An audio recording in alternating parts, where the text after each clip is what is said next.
اسیر کا سائل ہوں،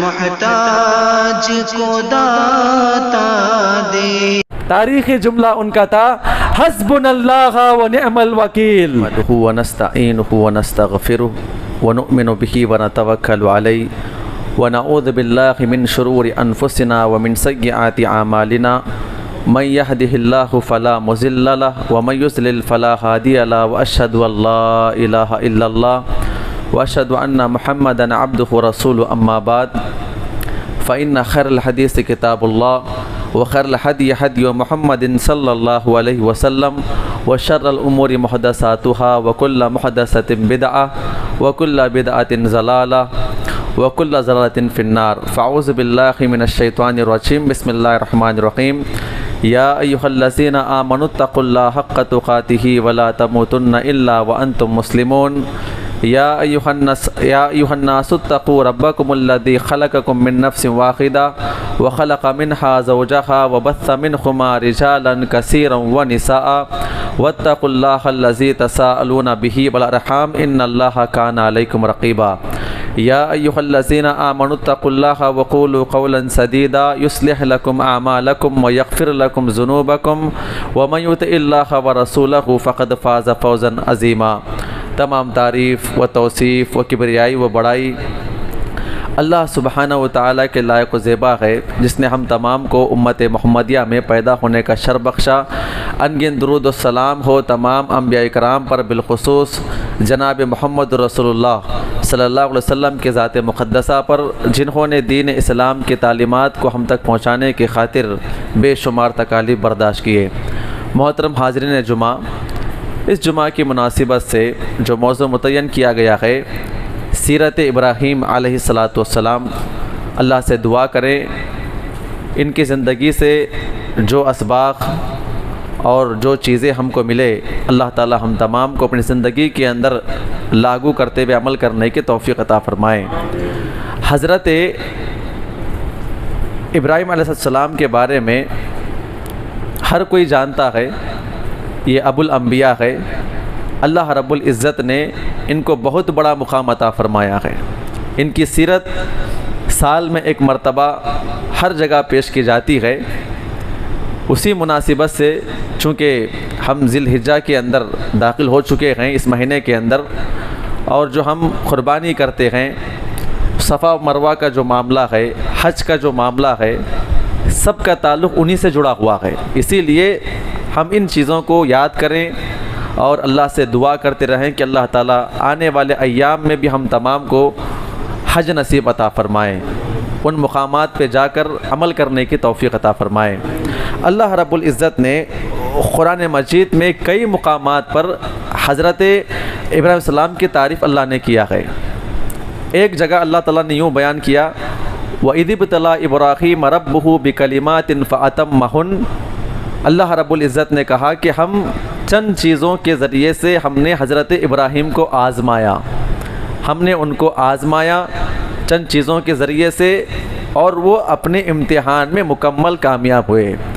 جہاں جہاں ہم نے ان کو آزمایا وہ کامیاب ہوئے، تو اللہ رب العزت نے ان کے تعلق سے بیان کیا کہ جب ہماری آزمائش میں حضرت ابراہیم کامیاب ہو گئے، انی جاعلک للناس اماما، اللہ تعالیٰ نے کہا کہ تم ہمارے امتحان میں کامیاب ہو گئے تو ہم قیامت کی صبح تک آنے والے لوگوں کے لیے ہم آپ کو اپنا امام بناتے ہیں، ہم آپ کو ان کا امام بناتے ہیں۔ اللہ رب العزت نے ان کی شخصیت، ان کا مقام و مرتبہ ساری انسانیت کے لیے امام کی طرح رکھا ہے۔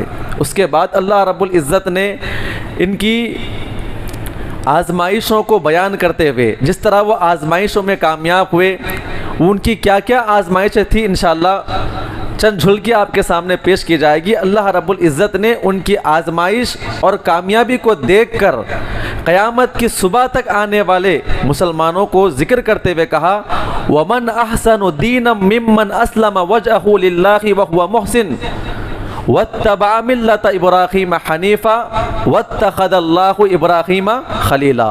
اللہ رب العزت نے کہا کہ اس شخص کا دین سب سے بہتر ہوگا جس نے اپنے دین کو اپنایا اور اللہ رب العزت کے تابع کر دیا نیک اعمال کرتے ہوئے، اور یکسو ہونے والے ابراہیم کی طرح ان کی ملت پہ عمل کیا، ان کی اتباع کیا، یعنی جس طرح انہوں نے تمام ادیان باطلہ، تمام افکار اور تمام معبودان باطلہ سے کٹ کر، حنیف کہتے ہیں یکسو ہو کر اللہ تعالیٰ کی طرف نکل پڑنا، اللہ کے دین کی تابعداری کرنا، اللہ رب العزت کے جتنے احکامات ہیں ان تمام احکامات پہ عمل کرتے ہوئے درمیان میں آنے والی تمام راہوں کو چھوڑ کر اللہ تعالیٰ کی طرف نکلنا، اسے کہتے ہیں حنیف۔ اللہ تعالیٰ ہم تمام کو اس طرح دین کے اوپر عمل کرنے کی توفیق عطا فرمائے۔ جب انہوں نے اپنے دین کے اوپر عمل کیا، تمام معبودان باطلہ سے کٹ کر اللہ کی طرف نکل پڑے، اللہ رب العزت نے کہا کہ ہم نے اس انعام کے بدلے میں ان کو اپنا خلیل بنایا ہے۔ دیکھیے آزمائشیں، آزمائشوں میں کامیابی، اور کامیابی کے ساتھ جس طرح دین کے اوپر وہ منحصر ہو کر نکل پڑے، اتباع کرتے ہوئے چل پڑے، اللہ نے کہا کہ نمبر 1 دنیا کا امام ہم نے بنا دیا، اور دوسرا ہم نے ان کو اپنا خلیل، اپنا جگری دوست بنایا۔ اللہ رب العزت نے اپنے دوست کی ملت یا اپنا دوست جس طرح دنیا کے اندر عمل کرتے ہوئے بتوں سے کس طرح کنارہ کشی اختیار کیا ہوا ہے، اور جہاں جہاں پر جس چیز کی قربانی مانگی گئی ہے اگر ویسے آپ قربانی ادا کریں گے وَاتَّبَعَ مِلَّةَ إِبْرَاهِيمَ حنیفہ کے اندر ہم داخل ہو جائیں گے۔ اللہ سے دعا کرے اللہ تعالی ہم تمام کو حضرت ابراہیم کی ملت پر عمل کرنے کی توفیق عطا فرمائے۔ میں نے شروع میں ایک آیت کریمہ آپ کے سامنے پیش کیا تھا کہ وہ کہ اللہ رب العزت نے چند چیزوں سے ان کو آزمایا، اور آزمائش میں وہ کامیاب ہوئے۔ بچپن سے لے کر کعبۃ اللہ کی تعمیر اور قربانی تک کے چند چیزیں آپ کے سامنے پیش کرتا ہوں کہ کہاں کہاں پہ اللہ تعالیٰ نے ان کو آزمایا اور کس طرح وہ اس کے اندر ثابت قدم رکھے۔ پیدا ہوئے حضرت آزر کے گھر پر، اللہ رب العزت نے ان کو بچپن ہی سے توفیق دیا تمیز کرنے کے لیے کہ عبادت کس کی جائے گی، عبادت کا لائق کون ہوتا ہے۔ ان کے والد محترم کے بارے میں اختلاف ہے، آزر چاچا تھے یا باپ تھے، بڑا اختلاف ہے۔ خیر اگر ہم انہیں باپ مان لے اور اس کے مطابق ہم چلیں، بڑا اختلاف ہے علماء کرام کا۔ تو جن کے گھر پیدا ہوئے ان کے باپ کا نام آزر مشہور ہے، اور وہ کام کیا کرتے تھے، 70 سال سے زیادہ ان کی عمر پہنچ چکی تھی، اللہ تعالیٰ نے ان کو عطا کیا۔ جب یہ بچپن سے بڑے ہو رہے تھے، حضرت ابراہیم علیہ السلام اپنے باپ کو دیکھ رہے تھے کہ ان کا باپ اپنے ہاتھوں سے گھر میں بیٹھ کر یہاں وہاں سے پتھر چون کر لاتا ہے، اور ہتھوڑی اور چھنی رکھ کر اسے پھوڑ کر ایک مورت کی شکل بناتا ہے، اور مورت کی شکل بنا کر پھر اسے ٹوکرے میں رکھتا ہے، اور بازار نکل کر جا کر اسے بیچ کر آتا ہے، اور کہتا ہے کہ یہ ہمارے معبود ہے، یہ ہمیں نفع پہنچانے والے اور نقصان پہنچانے والے ہیں۔ اور ایک بڑا بت جو ہے اپنے باضابطہ اپنے گھر کے اندر لگا رکھا تھا، جس کو اس نے اپنے ہاتھ سے بنایا تھا، ہاتھ سے بنا کر رکھا، اس کی پوجا پاٹ کیا کرتا تھا۔ ابراہیم السلام ابھی چھوٹے بچے تھے، اللہ رب العزت نے ان کو عقل و فہم عطا کیا، اور انہیں ایسا تفہیم عطا کیا کہ وہ اپنے باپ سے سوال کر بیٹھے، ابا جان آپ ان بتوں کے سامنے کیوں جھکتے ہیں؟ دیکھیں پہلا مرحلہ اللہ رب العزت نے ان کو توفیق دیا، اور اپنے رب کے سامنے، اپنے باپ کے سامنے یہ توحید کو پیش کر رہے ہیں، اور بیزارگی کا اعلان کر رہے ہیں کہ ابا جان اب کیسے انسان ہے اپنے ہاتھوں سے پتھروں کو پھوڑ کے بت بناتے ہیں، پھر کبھی پتھر سے پتھر جوڑ کے چپکا کے اسے بت بنا دیتے ہیں، اور بت بنا کر آپ کا عقیدہ یہ ہوتا ہے کہ اسے اپنے گھر کے اندر رکھا جائے اور اس کے سامنے سجدہ کیا جائے۔ یہ ہماری عقل میں بات نہیں آ رہی ہے، آپ ایسے کیسے اس کی پوجا کرتے ہیں؟ باپ نے جواب نہ دیا اور کہا کہ بیٹا یہ ہمارے معبود ہے، ہمیں اس کا احترام کرنا ہوگا، اور ہمیں کیا ہے یہ لوگوں کے اندر اس کو بیچ کر آنا ہوگا۔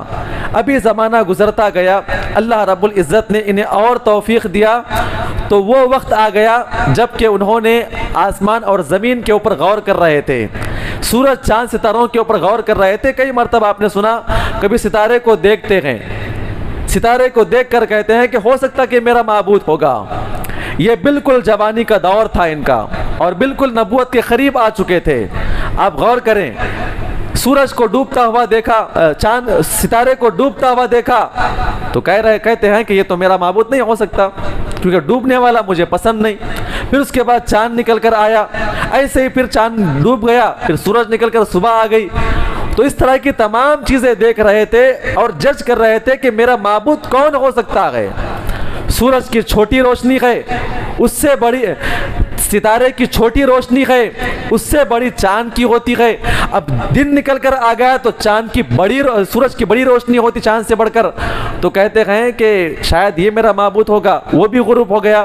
تو آخر میں ایک لفظ کہتے ہیں, میرا پروردگار وہ ہے جو ان کو ڈباتا بھی ہے اور ان کو نکالتا بھی ہے. جب سمجھ میں آ گئی یہ بات, اللہ رب العزت نے ان کو نبوت عطا کی تو سب سے پہلے اپنے باپ کے پاس آ کے بیٹھ جاتے ہیں اور بڑی محبت کے ساتھ, پورے اطمینان کے ساتھ, پوری اطمینانیت کے ساتھ, اپنائیت کے ساتھ اپنے باپ کے سامنے دین کو پیش کرتے ہیں. ابا جان, آپ جس چیز کی آپ عبادت کر رہے ہیں, جن پتھروں کے سامنے آپ جھکتے ہیں, کیا یہ آپ کو نفع پہنچائیں گے؟ دیکھیں, سبق یہ رکھا گیا ہے کہ اگر ایک نوجوان کو اللہ نے توحید نوازا ہے, وہ توحید کا کام سب سے پہلے اپنے ماں باپ سے شروع کریں, اپنے گھر سے شروع کریں. آپ کی توحید اور آپ کی دعوت کا سب سے زیادہ حقدار آپ کے گھر والے ہوا کرتے ہیں. نبوت ملنے کے بعد اپنے بوڑھے باپ کو بٹھا کر کہتے ہیں, ابا جان آپ اس کی پوجا کرتے ہیں, ان پتھروں کے سامنے جھکتے ہیں. اللہ رب العزت نے مجھے خاص علم عطا کیا ہے, اللہ نے واضح کر دیا ہے, آپ ان کی پوجا نہ کریں. کہیں ایسا نہ ہو کہ آپ ان کی بات مان لے یا اس کے اوپر آپ کا یقین آ جائے, حالانکہ شیطان آپ کو اس کا حکم دے رکھا ہے اگر آپ کا انتقال اسی حالت میں ہو گیا تو آپ تو جہنم میں چلے جائیں گے. دعوت پیش کی گئی اور قرآن نے جو الفاظ استعمال کیا ہے بڑے ہی ادب و احترام کے ساتھ, اپنائیت کے ساتھ, ایک باپ سے جتنی محبت اختیار کر سکتا ہے بیٹا, ان الفاظ کے ساتھ کہا کہ اے میرے پیارے ابا جان آپ اس کو چھوڑ دیں, اللہ کی طرف آئیں. جتنی محبت کا اظہار کیا گیا, لیکن باپ کی طرف سے ویسے ہی سختی کا جواب, کہا تجھے نکال دوں گا میں, یہ ہمارے معبودان باطلا ہے, ہم اس کی پوجا کرتے ہیں. باضابطہ بڑا مناقشہ قرآن کے اندر پیش کیا گیا ہے. پھر اس کے بعد وہ دن آ گیا جو کہ لوگ اپنے بتوں کی پوجا کیا کرتے ہیں, ایک میدان میں نکل کر عبادت کرتے ہیں, عید مناتے ہیں, پھر اس کے بعد آ کر اپنے معبودوں کے پاس آ کر جھکتے ہیں. جتنے بھی عیدوں کا ذکر ہمیں ملتا ہے قرآن و احادیث کے اندر, آپ کو معلوم ہوگا کہ لوگ کیا کرتے ہیں معلوم, اس زمانے کے لوگ اپنے بتوں کے سامنے عید کے لیے جانے سے پہلے آتے اور کھانے رکھا کرتے تھے اپنے حساب سے, میوے جات جو اپنی طاقت ہوتی اپنے اپنے گھر کے اندر, اور جہاں پر اس علاقے کا جو بڑا بت خانہ ہوتا اس بت خانے کے اندر لا کر اپنے کھانے پینے کی چیزیں رکھا کرتے تھے اور رکھ کر جا کے عید منا کر آتے. اور عید منا کر آنے کے بعد سب سے پہلے اپنے بتوں کا آشیرواد لیتے, اپنے بتوں کو سجدہ کرتے, اپنے بتوں کا طواف کرتے اور تبرک کے طور پر جو چیز رکھ کر گئے تھے اسے کھایا کرتے تھے. پھر اس کے بعد اپنے گھر کی طرف نکلا کرتے تھے. ان کا عقیدہ تھا. باپ نے کہا کہ بیٹا آؤ گے عید منانے کے لیے؟ کیا کہا جواب؟ میں بیمار ہوں, میں سقیم, میں بیمار ہوں, میں ذہنی اعتبار سے اور ایمانی اعتبار سے میں بیمار ہوں ان چیزوں کو لے کر. باپ چلا گیا اور موقع ملنا تھا, چابی لیے اور پورا لاک کھولا اور بت خانے کے اندر داخل ہو گئے اور کلہاڑی اپنے ہاتھ میں پکڑا. قرآن کی آیت کریمہ جو بیان کرتی ہے, ایک ایک بت کے سامنے جا کر کہتے ہیں یہ کھانے کی چیزیں رکھی ہوئی ہے, کیا کھاتے کیوں نہیں ہو تم, کھاؤ اسے. اس طرح کی بات کرتے, کلہاڑی نکال کے اس کے اوپر وار کرتے, مار کے دو ٹکڑے کر دیا کرتے. تقریباً پورے بت خانے کے بتوں کو مار کے توڑ دیا اور بڑے بت کے گلے کے اوپر کیا کر دیا, کھلاڑی لٹکا دی اور آ کر اپنے بستر پہ آ گئے. جب قوم اپنی عید منا کر واپس آئے تو واپس آنے کے بعد دیکھا کہ پورا بت خانہ ٹوٹا پڑا ہوا ہے, سارے بت اوندے پڑے ہوئے ہیں, کسی کا سر الگ ہے, کسی کا ہاتھ ٹوٹا ہوا ہے, کوئی نیچے گرا ہوا ہے, لیکن ایک بت ہے جو سب سے بڑا ہے جس کے گلے کے اندر کلہاڑا لٹکا ہوا ہے. لوگوں نے کہا کس نے کیا ایسا؟ اور آپ غور کریں جس کے ساتھ انسان کی عقیدت ہوتی ہے اس کی جان نکل جاتی ہے اس منظر کو دیکھ کر. سارے کے سارے قوم والے، ساری عورتیں چیخ و چلانے لگی کہ اس نے کون کیا ایسا کرنے والا ہمارے معبودوں کے ساتھ. لوگ رونے لگے، چلانے لگے. تو کہا گیا کہ بھئی ہمارے علاقے کے اندر جو ہے ایک ایسا آدمی ہے، ایک ایسا نوجوان ہے جو بتوں سے چڑھتا ہے. لہذا حضرت ابراہیم کو بلایا گیا. بلانے کے بعد ساری قوم کھڑی ہوئی. آپ غور کریں پورے علاقے والے میں ہلچل مچ گئی، سارے لوگ آ کے کھڑے ہو گئے. اب معاملہ حق و باطل کا تھا، پوچھنے کا تھا کس نے کیا ہے. ایکشن لینے سے پہلے پوچھا جائے گا. ابراہیم السلام آئے. آنے کے بعد کہا کہ اے ابراہیم کیا آپ نے ہمارے معبودوں کے ساتھ ایسا کیا ہے؟ جواب کیا تھا؟ انہوں نے بڑے بت کی طرف دیکھا اور دیکھ کر کہا کہ آپ اپنے بڑے بت سے پوچھ لیں. جو سامنے گر پڑے ہوئے بت یہاں پر آپ کے سامنے گئے، جو قتل کر دیے گئے یا پھوڑ دے اور توڑ دیے گئے ہیں، مجھ سے کیا پوچھ رہے ہیں؟ میں تو بیمار تھا اپنے گھر کے اندر اور یہاں پر آپ کا اپنا بڑا بت کھڑا ہوا ہے، ذرا آپ اس سے پوچھ تو لے کیا کہتا ہے، کس نے اسے قتل کیا ہے. اب غور کریں قوم والے وہاں پر لاجواب ہو گئے. ان کو اس بات کا علم تھا کہ جو بت یہاں پہ کھڑا ہوا ہے نہ بول پاتا ہے، نہ سن پاتا ہے، نہ حرکت کر پاتا ہے، اور لوگوں کو اس بات کا بھی علم تھا یہ بت اپنے بل بوتے پر اپنے دوسرے بتوں کو نہیں قتل کر سکتا، نہیں توڑ سکتا. لیکن وہاں پر قوم لاجواب ہو گئی. اللہ رب العزت نے یہاں پر ان کو آزمایا، اور جب بات پہنچی اس دور کے سب سے بڑے بادشاہ نمرود کے پاس، اور اس زمانے کے اندر اگر آپ تاریخ کا مطالعہ کریں گے تو آپ کو معلوم ہوگا نمرود ایک ظالم بادشاہ تھا. اور اس کا معاملہ کیا تھا کہ میرے بت یا ہم جس کی عبادت کرتے ہیں ہمارے بتوں کی توہین کرنا یہ قتل کرنے کی سزا اس کے پاس موجود تھی. چاہے کسی کا بیٹا کیوں نہ ہو، بت بنانے والے کا بیٹا کیوں نہ ہو، بت بیچنے والے کا بیٹا کیوں نہ ہو، اپنی رعایا میں جس کا مقام بڑا ہے اس کا بیٹا کیوں نہ ہو. چونکہ آزر کا جو مقام تھا جو کہ بتوں کی تلاشا کرتے تھے ایک بڑا ان کا اونچا مقام تھا. اور باپ نے بھی دیکھا کہ ہمارے بتوں کو توڑا گئے، ہمارے بتوں کو توڑا گئے، سزا کیا ہونی چاہیے؟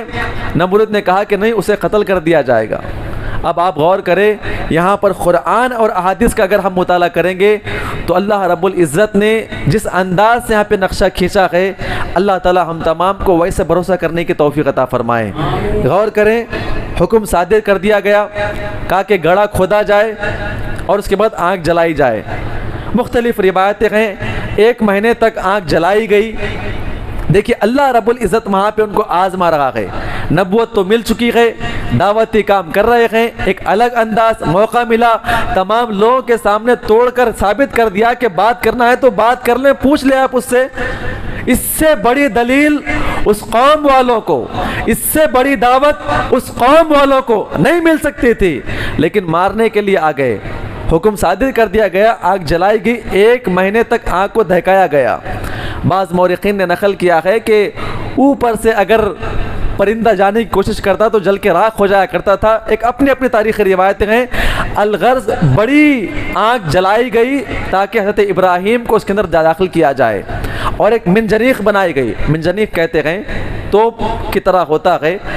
اب آنکھ اتنی بڑی اونچائی سے کر دی گئی ہے تو اس کے سامنے کون جائے گا، ان کو آگ میں کون پھینکے گا؟ تو منجنیق کے طور پہ ایک توپ کے ذریعے سے بنایا گیا جس کے ذریعے سے ان کو اٹھا کر اس کے اندر پھینکا جائے. باضابطہ ان کو اس توپ کے ذریعے سے باندھا گیا، لکڑیوں کے ذریعے سے اٹھا کر آگ کے بالکل قریب کیا گیا.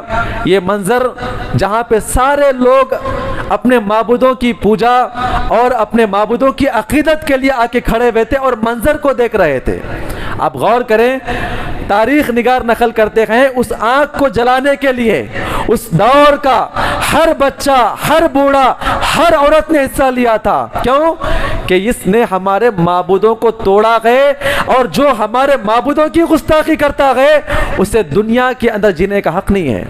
سارے لوگ آگے، عجیب و غریب منظر تھا. سارا گاؤں دیکھ رہا تھا کہ ابراہیم کو جلایا جائے گا، ہمارے معبودوں کے مجرم کو جلا کے راکھ کر دیا جائے گا. اس منظر کو دیکھنے کے لیے تمام کے تمام لوگ وہاں پر موجود تھے. اب غور کریں جبریل امین فرشتوں کو لے کر آئے، من جنیخ پر چڑھایا گیا اور بالکل آنکھ کے قریب کر دیا گیا. آنکھ قریب ہو رہی ہے، ابھی داخل کرنے جا رہا ہے. جبریل امین آ کر کہتے ہیں کہ اے ابراہیم، کیا آپ یہ نہیں چاہتے آنکھ کو بجھا دیا جائے؟ کیا آپ یہ نہیں چاہتے آنکھ کو بجھا دیا جائے؟ میرے ساتھ بارش کا فرشتہ موجود ہے، آنکھ کو بجھانے والا فرشتہ موجود ہے. آپ حکم کیجئے، آپ کے ایک حکم پر آنکھ کو بجھا دیا جائے گا. حضرت ابراہیم نے کہا کہ اے جبریل امین، آپ کو کس نے بھیجا ہے؟ کہا گیا کہ اللہ رب العزت نے بھیجا ہے. تاریخی جملہ ان کا تھا حسبنا اللہ و نعم الوکیل. یہ صحیح بخاری کی روایت ہے. پوری انسانیت کے اندر دو بڑے انبیاء کرام نے مصیبت کو اپنے سامنے دیکھ کر یہ دو الفاظ بیان فرمائے، دو انبیاء کرام بیان فرمائے. ایک اللہ کے نبی تھے، جنگ خندق کے موقع پر جب چاروں طرف سے لوگ ان کے اوپر امٹ پڑ رہے تھے، یہ الفاظ استعمال کیے گئے اور آگ میں داخل کیے گئے. جبریل امین سے یہ الفاظ کہتے گئے حسبنا اللہ و نعم الوکیل. میرا پروردگار، اے فرشتوں تمہارا بھی محتاج نہیں، اللہ تعالیٰ مجھے بچانے کے لیے آئے گا تو بس میرا پروردگار میرے لیے کافی ہے. آپ غور کریں، اس حد تک ان کا ایمان تھا جس کی بنا پہ اللہ رب العزت کو اپنے الفاظ بیان کرنے پڑے. یا نار کونی بردا. کیا الفاظ تھے؟ حد درجے کا ایمان. اللہ نے فرشتوں کو بھیجا مدد کرنے کے لیے. ایمان کتنا مضبوط. میرا پروردگار اگر ہے تو وہ میرا پروردگار آپ کا بھی محتاج نہیں، جس کی بنا پہ اللہ تعالیٰ کو خود کہنا پڑا. کیا الفاظ تھے؟ دو الفاظ. اللہ سے دعا کرے اللہ تعالیٰ ہم تمام کو مصیبتوں کے اندر اللہ کو یاد کرنے کی توفیق عطا فرمائے. توکل، بھروسہ، اللہ کے اوپر ایمان، اللہ کا دوست کیسے بننا ہے، یہ تمام تر معاملات میں یہ الفاظ بیان کیے گئے ہیں. جو بھی مصیبتیں انسان کو آئے، ایک لفظ نکلے حسبنا اللہ و نعم الوکیل. میرے لیے میرا پروردگار کافی ہے اور اللہ رب العزت تمام مشکلات سے مجھے نکال کر صحیح سلامتی کے ساتھ واپس کرنے والا ہے. قوم دیکھ رہی ہے، جلا دینے والی آنکھ. ایک آنکھ کی صفت جلانا ہے، آنکھ کی فطرت جلانا ہے، آنکھ کا کام صرف جلانا ہے. آپ غور کریں، توکل اللہ تعالیٰ کا اتنا بھاری پڑ گیا. اللہ نے کہا یا نار کونی بردا، اے آنکھ ٹھنڈی ہو جا. ایک لفظ بیان کیا گیا بردن. عربی میں برد کہتے ہیں، برف کو کہتے ہیں. کیا کہتے ہیں؟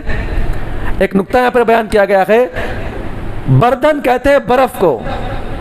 جب آپ کے ہاتھ میں برف رکھ دیا جائے یا آپ کو برف میں ٹھہرا دیا جائے، آپ کو تکلیف ہوگی نہیں ہوگی؟ ایک تو آنکھ جلانے والی وہ تکلیف. اللہ رب العزت کہہ رہا ہے کہ اے آنکھ بردن ٹھنڈی ہو جا. اس کے بعد کہا وسلامن، اتنی بھی ٹھنڈی نہ ہو کہ میرے ابراہیم کو تیری ٹھنڈ کی بنا پہ تکلیف ہو. اور سلامن کہتے ہیں کہ نہ انسان کو گرمی محسوس ہو نہ ٹھنڈی محسوس ہو، جہاں پہ انسان آرام سے زندگی بسر کرتا ہے. جس کی ایک مثال جو ہوتی ہے، جہاں پہ قدرتی ہوا ہو، ٹھنڈی ہوا آتی ہے، نہ انسان کو ٹھنڈ محسوس ہوتی ہے نہ گرمی محسوس ہوتی ہے. جب بھی انسان کو ٹھنڈی ہوا لگتی ہے تو انسان کا دل و سکون چین سے بھر جاتا ہے. اللہ نے کہا اے آگ ابراہیم کے اوپر کیا ہو جا؟ ٹھنڈی ہو جا، اور اتنی بھی ٹھنڈی نہ ہو کہ ابراہیم کو تکلیف ہو جاوے. کہا سلامتی والی ہو جا. اس کے بعد قوم والوں نے اپنی آنکھوں سے دیکھا حضرت ابراہیم اب آنکھ سے چل کر نکل کر آ رہے ہیں اور دین کی دعوت دیا. اللہ رب العزت نے ان کو وہاں سے ہجرت کرنے کا حکم دیا. اب غور کریں، یہاں تک جو واقعہ پہنچا ہے، اپنے قوم والوں کو دعوت دیے اور یہاں سے ہجرت کر رہے ہیں. ہر نبی نے ہجرت کی ہے. موسیٰ علیہ السلام نے ہجرت کیا، اللہ کے نبی نے ہجرت کیا. جہاں پر قوم اگر آپ کی بات نہیں مان رہی ہے، آپ سے اختلاف کرتی ہے، دعوت دینے کے باوجود آپ کو مارنے کے لیے آئے، ہجرت کرنے کا حکم دیا ہے. فرعون جب مارنے کے لیے آیا یا جب اپنے سپاہیوں کو پھیلا دیا، دعوت وہاں پر مکمل ہو گئی، ہجرت کرنے کا حکم دیا گیا ہے۔ اللہ کے نبی مکہ کے اندر تھے، دین کی دعوت دے دی گئی، لوگ مارنے کے لیے آئے، دعوت کا کام تمام کر دیا گیا، اللہ نے کہا ہجرت کرو یہاں سے۔ ہر نبی کو ہجرت کرنے کا وہاں سے حکم دیا۔ ابراہیم علیہ السلام وہاں سے نکل گئے، ملک شام، عراق، اس علاقوں سے ہوتے ہوئے فلسطین کی طرف نکل گئے، اور فلسطین بیت المقدس جہاں پر گئے وہاں پر اپنی سکونت اختیار کر لی اور وہاں پر دعوتی کام کیے۔ شادی تو پہلے چھو گئی تھی، کہاں پر؟ جہاں پر وہ دین کا کام کر رہے تھے، اپنے بیوی بچوں کو لے کر نکل گئے۔ تاریخی روایتوں میں آتا ہے 86 سال، کتنے؟ 86 سال، 86 ایئرس اولڈ، جب اس عمر تک پہنچے، بالکل بوڑھے ہو رہے تھے، اللہ رب العزت نے ان کو اولاد نہیں عطا کی تھی۔ قرآن کے اندر زکریا علیہ السلام، حضرت مریم کا واقعہ، آدم علیہ السلام، اس کے علاوہ جتنے انبیاء اکرام کے واقعات بیان کیے گئے ہیں، وہاں پہ اللہ رب العزت نے اپنے برگزیدہ انبیاء اکرام کو اولاد کی نعمت سے محروم کیا ہے۔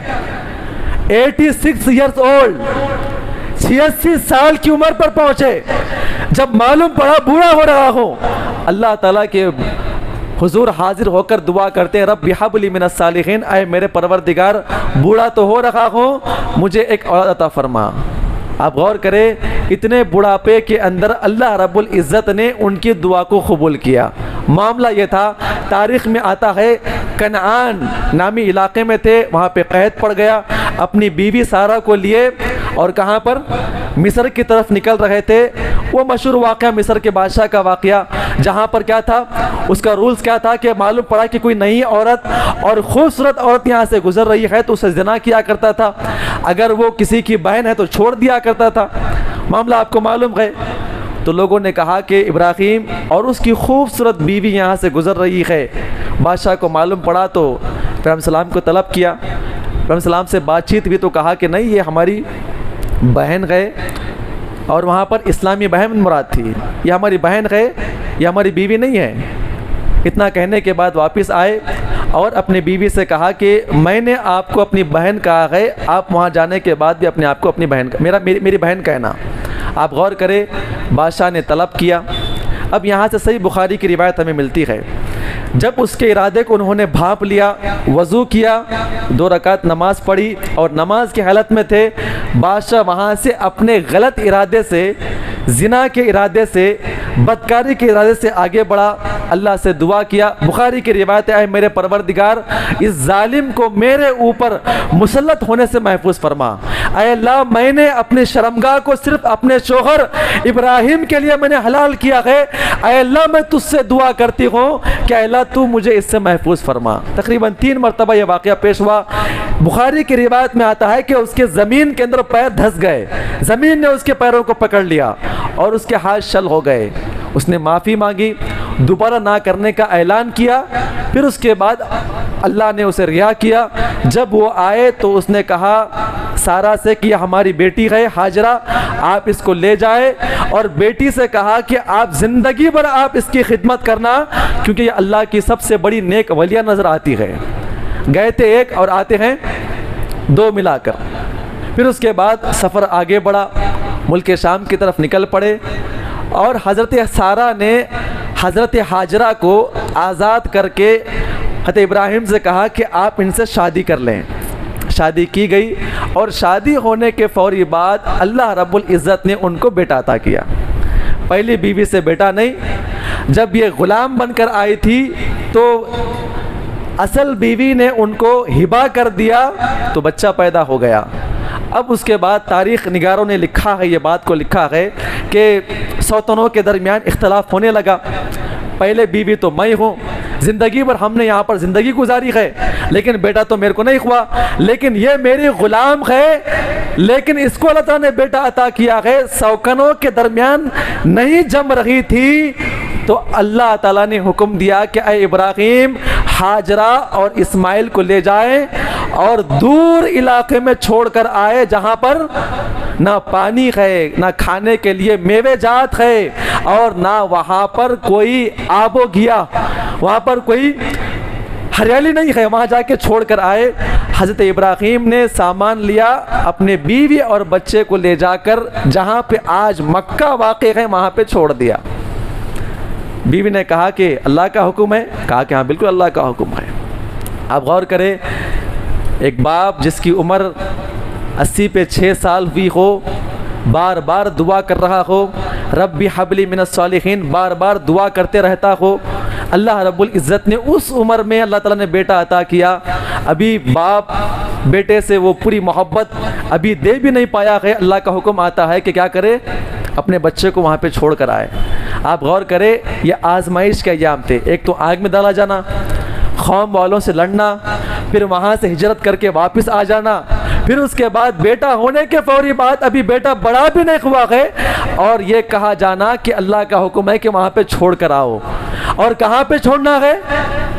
اب غور کریں، کیا کوئی آج کوئی ایسا انسان ہے اپنے بیوی بچے کو کوئی ایسے علاقے میں چھوڑنا پسند کرے گا نہ جہاں پر پانی ہو، نہ جہاں پر سایہ ہو، نہ جہاں پر کوئی میوے جات کے درخت وہاں پر موجود ہو؟ لیکن اللہ کا حکم تھا، چھوڑنے کا حکم دیا گیا، چھوڑ کے آتے ہیں۔ بیوی نے کہا اللہ کا حکم، کہا کہ اللہ کا حکم، نکل پڑے، کہا کہ جاؤ ہم کو صبر کرنے والوں میں پاؤ گے۔ پھر اس کے بعد پانی کا معاملہ، اپنے پیر گھستے ہیں تو زمزم کا پانی وہاں سے نکل جاتا ہے۔ اور اس کے بعد ایک علاقہ وہاں سے گزر رہا تھا، قبیلہ جرہم کا واقعہ، اور اس زمانے کے لوگ باد نشین ہوا کرتے تھے، جہاں جہاں پر پانی ملتا وہاں پہ اپنا ٹینٹ مار کے آبادی بڑھا دیا کرتے تھے۔ آپ غور کریں، معلوم پڑا کہ یہاں پر ایک کنواں ہے، ایک بچہ اور اس کی ماں اس کی مالکن ہے۔ آ کے بات کیا تو بات کرنے کے بعد حضرت حاجرہ نے کہا کہ آپ یہاں پہ رہ سکتے ہیں لیکن اس کے مالک ہمارا بیٹا اسماعیل رہے گا۔ بات طے ہونے کے بعد وہاں پہ لوگ آ کر آباد ہو گئے۔ وہاں سے مکہ کی ایجاد ہوتی ہے۔ کیا ہوتی ہے؟ مکہ کی ایجاد ہوتی ہے۔ 1 یا 2 مرتبہ ذکر ملتا ہے، اپنے بچے سے ملاقات کرنے کے لیے آتے ہیں۔ آپ غور کریں، جب فلسطین کے اندر تھے وہاں پر دعوتی کام زور و شور سے وہاں پر چل رہا تھا، اللہ رب العزت نے چند دن گزرنے کے بعد حضرت سارہ کو بھی ایک بیٹا عطا فرمایا۔ حضرت سارہ کو بھی ایک بیٹا عطا فرمایا، ان کا نام کیا تھا؟ حضرت اسحاق علیہ السلام۔ اللہ رب العزت نے خواب میں دکھایا کہ اپنے بیٹے اسماعیل کو کیا کر رہے ہیں؟ ذبح کر رہے ہیں۔ آپ غور کریں، اللہ رب العزت کی کیا آزمائش ہوگی اس بوڑھے باپ کے لیے جس کو اپنے بچے کا مکمل محبت سے بات کرنے کا، کھلانے کا موقع نہ ملا ہو۔ اللہ رب العزت حکم دے رہا ہے خواب کے ذریعے سے، کیا کہ آپ اپنے بچے کو ذبح کریں۔ یہ کوئی معمولی بات نہیں ہے میرے بھائیو۔ آپ اپنا بچہ ہے، اللہ کا حکم جو ہے فرشتے کے ذریعے سے نہیں آیا تھا، ڈائریکٹ اللہ کا حکم نہیں تھا، بس خواب آ گیا تھا۔ اور آزمائش دیکھ لیجئے، اللہ تعالی ہم تمام کو ایسی قربانیاں دینے کی توفیق عطا فرمائے۔ اللہ ہم تمام کو ان کی ملت پہ عمل کرنے کی توفیق عطا فرمائے۔ اسی لیے کہا گیا وَاتَّبَعَ مِلَّةَ إِبْرَاهِيمَ حَنِيفًا، ابراہیم کی ملت پہ عمل کرو، اللہ کے دوستوں میں شمار کیے جاؤ گے۔ یہ بہت بڑی بات ہے میرے بھائیوں۔ حکم دیا گیا، اپنے بچے سے ملاقات کرنے کے لیے آئے۔ ابھی بچے کی عمر 12-13 سال تھی۔ اپنے بچے کو بٹھا کر قرآن کے الفاظ ہے، آپ 1-2 نقطے اللہ تعالیٰ نے وہاں پر بیان کیا، ہم کو سمجھنا ہے۔ کیا کہا؟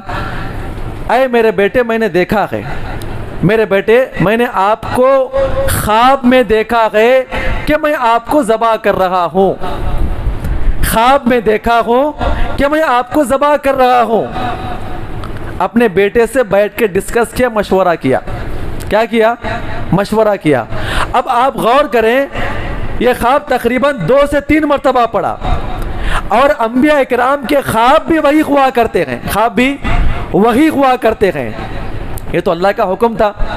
اللہ کا حکم ملنے کے بعد حضرت ابراہیم اپنے بیٹے سے مشورہ کیوں کر رہے تھے؟ سوال پیدا نہیں ہوتا ہے؟ اللہ کا حکم تھا نہ ذبح کر دینا تھا۔ اللہ کا حکم مل جانے کے بعد یہ اپنے بچے سے مشورہ کیوں کر رہے تھے؟ علماء میں بڑا اختلاف ہے۔ علماء نے جواب دیا ہے، وہ آ کر اپنے بیٹے کے سامنے اس انداز سے یہ نہیں کہا کہ اللہ کا حکم ہے۔ کیا کہا؟ مجھے خواب پڑا ہے اور اپنے بیٹے کا تعلق اللہ سے کتنا ہے وہ دیکھ رہے تھے، جانچ رہے تھے کہ میرا بیٹا جس کے لیے میں نے کیا دعا کیا تھا، ربی حبلی من الصالحین. دیکھیں کتنی بڑی بات ہے. باپ دور ہے، باپ کے اوپر اصل ذمہ ہے تربیت کرنے کا. باپ تربیت سے دور ہے لیکن ماں کے پیٹ میں بچہ بار بار دعا کرتے ہیں رب ہب لی من الصالحین. اس دعا کی برکت سے اللہ رب العزت نے وہ تمام کے تمام فرما برداری کے اثرات بچوں کے اندر داخل کرتا ہے. ایک نبی کا بیٹا لو کا بیٹا بھی ہے لیکن نافرمان نکلا. اس دعا کی برکت یہ ہے. مفسرین کہتے ہیں جو انسان یہ دعا کرتا ہے اس دعا کے اثرات یہ ہوتے ہیں کہ ایک باپ اپنے بچے کی زندگی کے اندر فرما برداری کے اثرات کو دیکھتا ہے. بچے نے کیا کہا؟ اگر اللہ کا حکم ہو تو اے میرے والد محترم آپ اسے کر گزریے. اور بچے کا ایمان دیکھ لیجئے. بچہ سمجھ گیا تھا کہ یہ حکم بھی جو ہے وہ اللہ تعالیٰ کی طرف سے ہے. ابراہیم السلام نے یہ نہیں کہا تھا کہ حکم اللہ تعالیٰ کی طرف سے، کہا کہ میں نے خواب میں دیکھا ہے. نبیت اور نبوت کے درجے میں آنے کے بعد اور نبوی خاندان میں پیدا ہونے کے بعد اور اس دعا کی برکت سے اللہ تعالیٰ نے ان کو یہ توفیق عطا فرمائی تھی. انہیں اس بات کا علم تھا کہ انبیاء کرام کے خواب بھی کیا ہوتے ہیں؟ اللہ کا حکم ہوا کرتے ہیں. باضابطہ پھر بعد میں وہ حکم آیا. اس کے بعد بچہ لیٹ گیا، قرآن نے پورا تذکرہ پیش فرمایا اور ذبح کرنا چاہا. پھر بعد میں دیکھتے ہیں تو وہاں پر دمبا گرا ہوا ہے. خد صدقت الرؤیا، اے ابراہیم آپ نے اپنے خواب کو مکمل کیا. اس کے بعد کعبۃ اللہ کی تعمیر، حج کرنے کا حکم، قربانی کرنے کا حکم، سارے حکم وہاں پر آئے. میرے بھائیو بتانے کا مقصد یہ ہے حجاج اکرام الحمدللہ آج وہاں پر پہنچ چکے ہیں. آپ ان کے حق میں دعا کریں اللہ تعالیٰ ان کے حج کرنے کو قبول فرمائیں اور اللہ تعالیٰ ہم تمام کو یہاں پر رہتے ہوئے قربانی کرنے کی توفیق عطا فرمائیں اور خالص اللہ تعالیٰ کے لیے کرنے کی توفیق عطا فرمائیں. ایک دو باتیں ہوتی ہے جو لوگ اپنے پورے اجر کو کیا کر دیتے ہیں؟ گنوا دیتے ہیں. میں 60,000 کا بکرا لے کر آیا، لوگ کہتے ہیں نا اپنی تعریف بیان کرتے ہیں، یا فخر کے ذریعے سے لوگوں کے سامنے پیش کرنا. اگر آپ کے ذہن اور آپ کے دل و دماغ میں یہ بات آتی ہے کہ لوگ مجھے یہ کہیں کہ اتنا بڑا مالدار انسان ہے، اتنا کاسٹلی اونٹ کو ذبح کر رہا ہے، اگر آپ کے دل و دماغ کے اندر ایک بات آ گئی کہ لوگ مجھے یہ کہیں کہ بڑا مالدار انسان ہے، اس نے اللہ کی راہ میں کیا کیا ہے؟ اونٹ ذبح کیا ہے، قسم خدا کی اسے قربانی کا ثواب نہیں ملے گا. کیوں؟ اس کے دل میں یہ بات تھی کہ لوگ مجھے کیا کہے؟ مالدار کہے، لوگ مجھے یہ کہے اونٹ ذبح کرنے والا کہے، لوگ مجھے یہ کہے کہ بڑے قیمتی جانور کو ذبح کرنے والا کہے، جس کی بنا پر نیت کی چینج ہونے کی بنا پر اللہ رب العزت اس کی قربانی کو قبول نہیں کرتا. اللہ تعالیٰ سے دعا کرے اللہ تعالیٰ ہم تمام کو خالص طور پر اللہ کے لیے قربانی کرنے کی توفیق عطا فرمائے. یہ بڑا بہترین عشرہ ہے. کل مغرب سے ہم داخل ہوئے ہیں اس عشرے کے اندر. روزے رکھنا، تکبیرات پڑھنا، نیک اعمال کرنا، صدقات و خیرات کرنا اور ہمیشہ نیک اعمال کی باتیں کرنا مشروع ہے. جو ایام جو ہمیں ملے ہیں 10 دن کے ایام، یہ جو آخری عشرہ ہے، یہ دنیا جتنے بھی ایام دنیا کے اندر یا سال کے جتنے بھی ایام ہے یہ اس سے بھی بہتر ہے، اس سے بھی بہتر ہے. یہ رمضان کے ایام سے بھی بہتر ہے. راتوں میں 10 راتیں، راتوں میں جو شب قدر کی راتیں ہوتی ہے وہ 5 راتیں اور آخری عشرہ جو ہوتا ہے رمضان کا، رمضان کی 10 راتیں وہ پوروں پہ افضل ہے. اور دنوں میں یہ 10 دن کی عبادت جو ہے سب سے افضل ہے.